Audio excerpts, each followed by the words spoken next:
Ration card హోల్డర్లకు shocking news. కేంద్ర ప్రభుత్వం కరోనా కాలంలో లబ్దిదారులకు ఉచిత రేషన్ సౌకర్యాన్ని ప్రారంభించింది.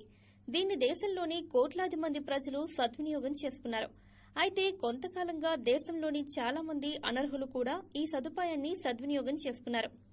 మీరు కూడా రేషన్ కార్డును సద్వినియోగం చేసుకుంటే దానికంటే ముందు మీ కార్డు ఏ పరిస్థితుల్లో రద్దు చేయబడుతుందో తెలుసుకోండి.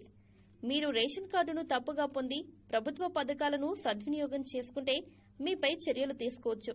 కార్డు హోల్డర్ తన సొంత ఆదాయం నుండి పొందిన 100 చదరపు మీటర్ల ప్లాట్, ఫ్లాట్ లేదా ఇల్లు, 4 వీలర్ వాహనం, ట్రాక్టర్, ఆయుధ లైసెన్స్, గ్రామంలో 2 లక్షలు మరియు 3 లక్షల కంటే ఎక్కువ ఆదాయం ఉంటే ఈ వ్యక్తులు కూడా రేషన్ కార్డును సరెండర్ చేయాలి.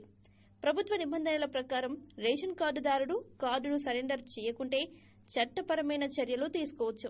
విచారణ అనంతరం అలాంటి వారి కార్డు రద్దు చేయబడుతుంది. దీంతో పాటు ఆ కుటుంబంపై చట్టపరమైన చర్యలు కూడా తీసుకోవచ్చు.